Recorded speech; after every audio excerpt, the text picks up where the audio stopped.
the other day, my good friend Hashim put out this thread on Threads, or this post on Threads, and he highlighted a news article, which was the news article was from the New York Times. It says OpenAI says it has begun training a new flagship AI model, and he pointed out that here's what he said. He said, we're at the point of the AI hype cycle where even just the announcement of vaporware gets the full New York Times article. I still can't get GPT-4o to do all the things OpenAI said GPT 3.5 was capable of. So I thought it'd be a good time to like have a discussion around where do you guys think we are in the AI hype cycle? Where do we go from here? What innovations do you think are going to happen? Like, is GPT-5 the greatest thing since sliced bread? Is it going to be exponentially better than GPT-4? Do you think? Like, where do you think we are? Who wants to go first? I'll go first because I've thought about this a lot. What I think's going to happen, and this is me looking at how they rolled out 4.0. What I think you're seeing now is GT3.5 and those type of LLMs about text generation is kind of peak. It's like it does what it's supposed to do. They can improve it around the edges, maybe get slightly better. What they're trying to do now is they're going to make smaller models that do very specific things, and they do those things really well. The thing behind the scenes, what OpenAI here has done that's really cool is they have models that connect to other models, and it's seamless transition. So like when you take an image and you stick it in there, it can take that image, and before it would like decipher it, turn it into text, take the text into ChatGPT-3, turn around and say, oh, that's what it is. Now let's put that back to the image model. So now they can seamlessly hook these things together. And I think you're going to see AI infrastructure behind the scenes that connect different models that do other things very well instead of one ginormous large model. I think they're making a mistake here by saying we're going to make a new, bigger, better 5-6 model. It's going to do the same kind of things it did before. I think they have to do this for stop price. They have to do this first. I think we reached peak on this. What I would say peak is like, can it get better? Yeah. But like, is it going to be AGI? That if it's at 90% of AGI, then that 10% is a really large 10%, like what I always say, that last inch on that foot's really hard to get to. So that's my goal, especially in coding. I think it can get better at it, but it's never gonna like do the promise of, hey, let me prompt in a whole website. It just isn't. Right. Well, and it reminds me, like you're saying the hype, like I think we're getting so inundated. It's just not exciting. So the perfect example is that Google I/O, like everything was AI and you're just like, and yeah, right? Like true. Yeah.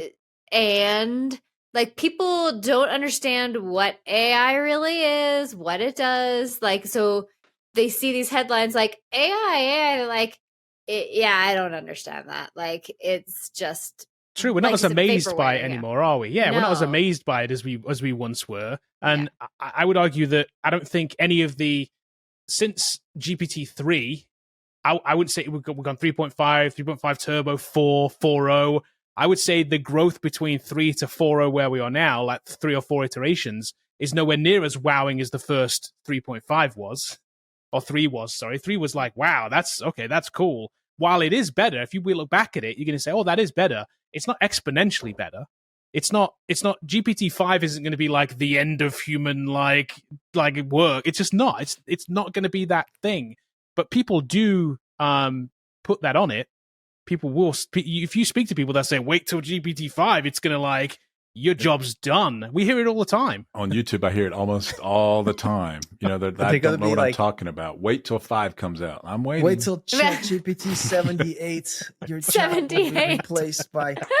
Although I do want to take advantage of the hype and make some quick money. Like there's nothing wrong with that. I think you should if you can. Because it seems like everybody's doing it. So here's my 100%. Hot idea. Let's go. Pitch me. AI-powered shoelaces. Yeah. Okay. And this is what they do. They're so smart. And I can't go into the details of how the technology works. Just know that it has AI in them. Yeah. But don't you hate when you have like shoes that you tie? When you tie, they just feel tighter than normal, or sometimes they're not tight enough. So the super AI shoelaces that you could buy very easily. I have some right now in my back room. I already built it. I just want to unleash it on this podcast. 3 easy payments, $19.95. Very easy, whatever. AI powered, Sam Altman approved. When you tie your shoes with those shoelaces, it will always have the exact tension that makes your foot feel comfortable. AI powered, 100%, no I love lie. it. Like amazing. I'm I going love to it. take orders. Velcro. Just Might five, not five, null five, for five, next five, week. five. Give me your money. Give me your money. My not Yeah. null for next week is Paul's shoelaces. So what point are we at in this, Paul? Are we looking for sales, or are we like investing, or what's the? No, are I'm we ready getting to in sell early them here? out. I mean, you're like ready? I got Okay. boxes It's a of product. shoelaces, different colors. They look like regular shoelaces. Some people will say they function like regular shoelaces, but it does have an iPhone app that does random things that you think that connect to your shoelaces, I guess. But whatever, it's AI powered shoelaces, not something I bought and relabeled, whatever. But once you tie them, you'll know the difference. Like when you jog, they get a little bit tighter. When you get home, they loosen up by the end of the day. Fantastic invention. Paul, So with this said, Paul, do you think AI is in too many places? Is that what we're trying to say here? Yes, Is that- 100%. People will try to stick AI where it doesn't belong. Like, so after the shoelaces, I'm probably going to make AI powered toilet paper. I don't know. Like, what am I supposed to do with my life? Imagine that. I will say it sounds like Paul has been watching a little too much Back to the Future Part 2 because Marty does have those shoes awesome that shoes. like automatically Yes, yes. size And to just his for the feet. record, Nike did make those shoes, Right. A long and they time do ago. actually work. But if you want to pick up a pair, they were so limited. As a sneakerhead, I am sure. aware of these. You can pay about $13,000 to get a pair in the aftermarket. Listen, They are very, very expensive. I don't want to create a whole shoe. I just want to lie about the Just the lace. shoelaces that I bought at Walmart that have AI in them and resell them to you because it has Lie AI in about them. it. Wait, Makes did I perfect think sense. out loud by accident? That's not what I expressed right now. But no, I think like, yeah, the hype is crazy. Like they put AI everywhere. And I went to a toilet. I was visiting like Barcelona. And I swear to God, after I peed, it told me my hydration level. I was like, why did I need to know this? I felt like it's like one of these fancy future toilets you pay money. I was like, huh. And so that actually got me excited to like do various things and then go pee there again to see if it changes. So if it's complete BS, it's like you're about to die because you're dehydrated. But like, you know what I mean? It's Just like, for science. yeah, just for for science. But there's here, I'll put a link. There's an interesting video that was on this channel where this guy basically talked about AI and diminishing returns. And so now there's a bunch of papers that are out there, well, one at least, but the data basically points that the more, processing power you throw at it, or the more stuff you do, we could share the link in the notes. We don't have to watch Yeah, the I whole will. thing. Yeah. People could watch, but like basically says that the idea is that by putting more resources, by putting more, like doing more, giving more energy, doesn't mean it's going to increase it in the same way that it has been increasing it, like going from, exponentially. It's going to start to level out to a point where it's just going to be ridiculous. I think that's the thing too. I think that's I believe that's the case too. I think we've kind of like, in terms of the technology for what this is, we've had the big wow moment, and we're not going to have very many more wow moments here with this. The next wow moment is going to be some other invention that isn't just this LLM. It's going to be something else. It's either implementation of it or some other version of it or something else that it does. Here's the thing. So, what do you guys think? Are LLMs the gateway to AGI or no? No, it can't do it. That's impossible. Like it's not what it does. It's not. When they talk about AGI, they're talking about something else. It's not LLM. But it's always guessing. So it can't ever do it. I was going to say the greatest accomplishment I seen with AI, and I think I might have mentioned it before, and whoever did this is brilliant because they're literally marketing their AI company. But there's a Twitch channel for AI Jesus, and you're able to ask him or her questions. Yeah, I've seen this. Obviously. Which is insane. That's so true. And so we peaked. That's it. You can't get more than like AI powered Jesus with live chat. Back to Paul's hydration point and the implementation of AI in everything. I remember back years ago when like tracking was everything. Like I've got a tracker for this and a tracker for that, and I'm tracking my hydration, I'm tracking all of this. And I made a joke like after CES one year, like, oh, someday we'll even have like tracking on my water bottle. And then like as a joke, but then I'm like, oh, that actually happened. There's like, oh, how many liters of water are you drinking today or whatever. So like we are to that point too, where like everything is about like tracking, but now everything is like AI included, and it's going to be AI Jesus. I have. I do think that they're going to mix the term of AI, just like they did with cloud. AI is everything. If it does a surge, it's AI. Right. And so you have to discern kind of what is it doing. But LLMs generating text, which is what they primarily do, that's kind of peak. It can generate images. I see there's room to get better there. I mean, obviously they've been improving that, but it's going to reach a point too where it's like that's about as good as it's going to get. Yeah. And the advancements will come slower. It'll get marginally better, maybe. I think that's where we're there already. I think everything's marginally better right now. Okay.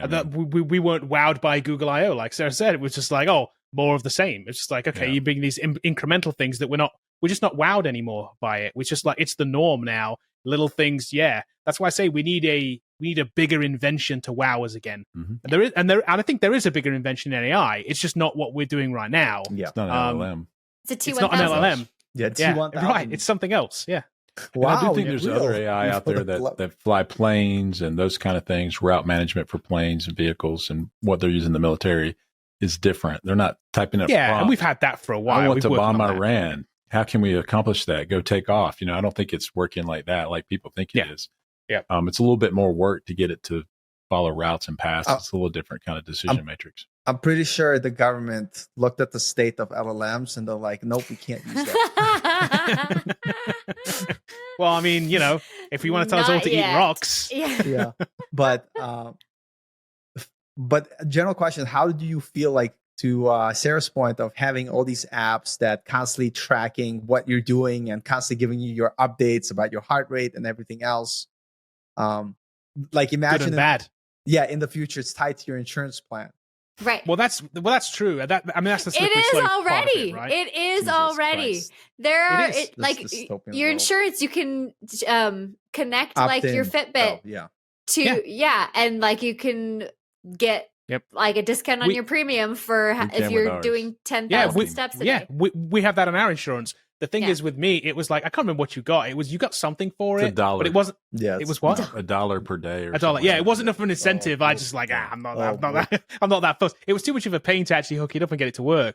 Yeah. And I'm just like no, because it does work with the Apple Watch somehow, but it was some third party app and I didn't like it, and it didn't always like link, and you had to go manually push it, and I'm like no, I'm not for $1, and I'm not bothering. Yeah. But it is there. That's true. It's a slippery slope, right? Because it's this. Like, we want this information ourselves, but in order to get it for ourselves, we have to give it to a third party. And that's the issue, right? It becomes down to, like, privacy, and we're giving everything away. I mean, look at what we talked about last week with Recall on Windows.